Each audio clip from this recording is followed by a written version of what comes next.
Coach Bielema, the staff, obviously our players, a tremendous amount of credit. As we said from the beginning, when you're in a position like we have been, a lot of this is just learning how to win and understanding what's necessary, having the confidence that when you get into a tight game like we had on Saturday, you can look it in the face and come out on the other side with the victory. And so I just couldn't be happier for our guys and for our program and for our fans. It's been fun for everybody to feel the energy. I think we've all been around when we've been good, and we all understand the different atmosphere that it brings to our campus and to our community. And it's just really exciting for us to be able to do that and to feel the sense of enthusiasm that's really kind of pervading around Champaign-Urbana right now. What's it say about the growth of the basketball program under Coach Underwood that they can lose 5 stars, they can lose 2 All-Americans the last 2 years, and still have such high expectations for the season? We've come a long way. And again, I give Coach all the credit in the world. You think about the last 2 off seasons, what this program has gone through. Last year, of course, to change out the entire coaching staff, and then this year to change out such a significant part of the roster. He's somebody who doesn't panic. He understands who he is. He knows what he's looking for. He has a lot of self-confidence and a strong sense of identity around what he wants Illinois basketball to look like. And then he's patient. He works his way through it. He talks to people. He learns about them. And then when he finds the right fits, he doesn't hesitate. And so it's been a lot of fun to work with him these last couple of years and to see him lead through some of that adversity. And just really excited about where the program sits now and looking forward to the beginning of this season. Josh, you said 6 years ago we will win. What's it like to see both those programs win at this level? So what's it been like? It's pretty exciting. I just keep saying that. I'm really proud of where we've come from, and I said that however many times in the many years leading up to this, that when we started to achieve the level that we expected, it would be that much sweeter knowing where we started. And I hope that our fans feel that way. I know I feel that way. I know that people on the inside of the program have felt that way. We just have to, every once in a while, take a moment to appreciate where we are, what we're doing, but just a moment, because we have a lot more to do. And I think that's the reward. You have a chance to go out and win 2 big games like we did in Madison and then in our place last weekend, and you get a second to catch your breath, and then we got a big Minnesota team coming in for a hard game on Saturday, and so you just have to keep pushing. And I think that's the challenge for all of us is there's human nature that can seep in at some point in time, and you have to be very disciplined in the way you think and the way you work. You have to guard against that and continue to keep the pedal down and continue to keep aggressive, and that's really been the focus for us with our staff, and making sure that we now take advantage of these moments. Here we are, we put all this effort into getting to this place. Now we have to make sure that in this moment of time, we take full advantage of that opportunity and try and capture as many hearts and minds as we can, and use this opportunity as a springboard for what's to come. You've invested a lot of money into the coaching staffs doing that. Is that your challenge now, is to keep this all together and keep it going to the next level? Is that the biggest part of it? Or college athletics isn't getting any cheaper, that's for sure. And we've certainly seen with each successive offseason how the coaching carousel has continued to change and evolve. And obviously there's some new external factors that I think have contributed to that with the transfer portal and name, image, likeness. And the marketplace has continued to accelerate. And so we have to be aware of the environment that we're working within and be prepared to do what we can to maintain our position. I really couldn't be happier with the staff that we have, both in football, men's basketball, women's basketball. I think Sean has put together a tremendous group, and we know that as we have success, we're going to become an attractive entity for people who are looking to create their new staffs, and so we have to be ready to be proactive. I think that's been a kind of a hallmark of our time together, is that as we've identified people who we think are major contributors for us, we've not hesitated to be proactive and put our best foot forward to make sure they have a comfort in staying with us.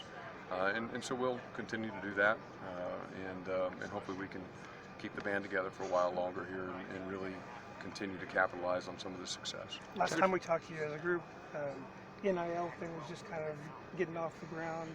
Is there more clarity now on how that piece is working, and are you happy with how the university is handling it? I am, yeah. I think each week brings more clarity around name, image, likeness, and in some ways, obviously, it continues to evolve. It changes very quickly, but it feels like the pace of change around NIL has maybe slowed a little bit. It seems like maybe we've kind of found our sea legs, not just as a school, but as an entity, as an industry, college athletics. And so we're, I think, in a good place in terms of how we're approaching it institutionally. Really have a lot of respect for our coaches. Again, it's a huge change for them, and for them to be able to navigate as effectively as they are. Our staff deserves a lot of credit. Our fans and some of the people on the outside of the program have been very interested in learning more about it, and in some cases participating. And so that's, I think, something that we can't thank them enough for. So again, I've said this publicly, it's the biggest change to come to college athletics in a very long time, and we have to make sure that we remain in the front seat and in control of how that's being implemented within our program, and using it to our advantage, and I feel comfortable that we're doing that. Is there something that can maybe, connect or happen when you've got a men's team with expectations and a women's team, or some excitement just because it's new and they're all under the same roof for the first time in almost 2 years? I hope so, absolutely. And we're excited with the new oven facility, which I know we're going to get some of you through here, I think maybe this week. It's a great opportunity for them to share ideas. I'm excited about, I know the friendship that Brad and Shauna have created. Was able to be with them at dinner last night, just to listen to them interact and share ideas and bounce things back and forth. And obviously Brad's now gone through this journey, and it's not to say that the journey is at all near its conclusion, but we all know the rough days that were there at the beginning, and so he certainly, I think, can provide a sympathetic ear to Shauna as she tries to build something in her program. And I think that there's nothing bad that can happen from having them connected, having them under that one roof, and putting him in a position to be a resource for her, and vice versa. She's an incredible coach, and she certainly doesn't need to go around asking a lot of people for advice on how to run an offense or how to run a defense or how to recruit. And so I think there's things to be learned there from both sides of that building. Now that Albin's essentially done getting there, and Getting there. baseball, softball, same thing. What's next? Well, that's a great question, and we spent a lot of time thinking about that, talking about that. Feel really good about what we've been able to do the last 6 years or so. We've got to get Auburn across the finish line here, and then we've got to make some decisions about how we want to allocate and prioritize resources in the next several years. But that's certainly a topic of conversation internal to our staff right now, and we'll need to make some decisions, and we'll let you know as we have some things to share. Josh, sticking with foundations, but this in particular, how important is it, even though there's not a big turnout here today, if the Big Ten wants to be a coast-to-coast conference, to take this event way away from its normal stomping grounds? Well, I think it's just an understanding that the Big Ten at this point is a national conference. We're very proud of that, and we try and take Big Ten basketball to where the people are, and we understand that. And I give Jim Delaney a lot of credit. Of course, we took the tournament out east for a few years during his tenure to Washington, D.C., and then to New York City. We've got the tournament on the men's side that'll be played up here next year. The women's tournament will be played here this year, and so it's a great opportunity for us to show a little love to what will be one of our host cities in the foreseeable future, and that's something I give our staff a lot of credit for organizing and facilitating these kinds of events. What women's basketball has been kind of it just hasn't been a successful program for quite a while. What's success look like for that program? Because obviously you're not going to have 16,000 people in the stands, you're not going to all that kind of stuff, but what's the success look like for them? Well, we want to win.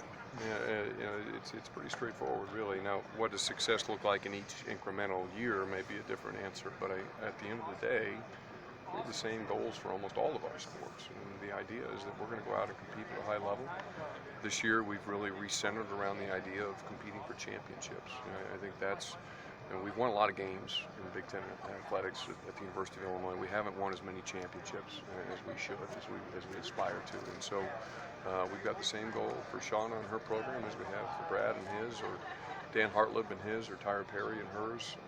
But ultimately, it's always a question of starting point and end point, and everybody has kind of that same end goal, but everybody's starting point is a little bit different. And so, in her case, obviously we're excited just for her to bring new culture, to bring new discipline, new attention to detail.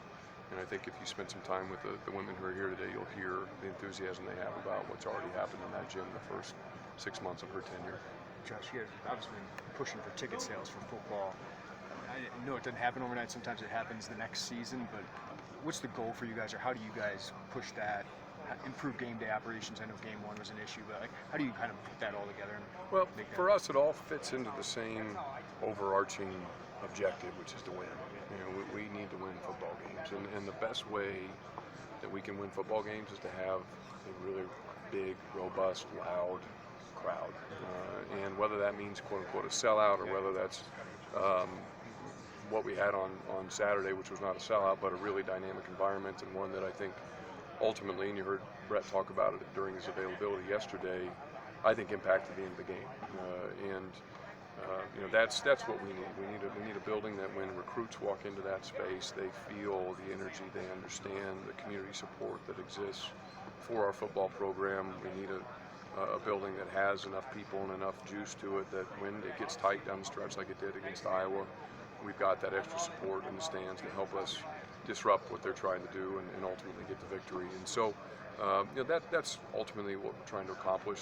It's going to be hard for us to routinely sell out until we get our season ticket base higher, and we're just not going to be in a position to move 30,000 tickets in a week. That's hard to do for anybody. But I think in the long term, our goal will be to raise the season ticket levels, and then hopefully that puts us in a position as we have success and we have these single games that develop that can be really prominent and important for our program, that then we're in a position to move enough tickets in those weeks to get those games sold out. And that's where we're trying to head. Not to put you on the spot or anything, but I'm But curious. you'll do it anyway. I'm curious. I'll follow it. I'm curious what you think about college football coaches, Power 5 coaches being let go 4 or 5 games into the college football season. Yeah, I don't spend a lot of time second guessing my colleagues. It's really hard to know what's happening in somebody else's house, and I have a lot of confidence in the people who sit in this chair or at other institutions, and I know enough to know that I can't know everything they're experiencing. I don't know who's involved. I don't know the pressure points. I don't know what their strategy is, but I'm going to give them the benefit of the doubt and assume that they have one. And so, it's certainly something that I follow with interest. I do sometimes, because I'm always trying to learn. I want to understand, well, why did that happen in that way? What could they have been thinking? What were some of the things that maybe pushed them to make a certain decision?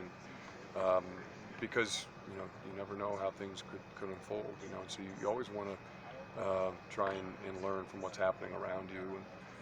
And so I don't have an opinion on it other than just to say I think that I trust that my colleagues have a lot of better information than I do in those situations. The same when I make decisions. A lot of times people like to second guess those, and I get it. But most of the time I'm going to have more information than they do to base that decision on, and I'm pretty confident that my colleagues across the country do in their situations as well. All right, I got to cut Josh off. We got Thanks, Josh. Thanks, everybody. Yeah, appreciate it. Appreciate it. Thank you. Thanks, Thanks guys. for that. Yeah, thanks for coming out. Yeah, really glad.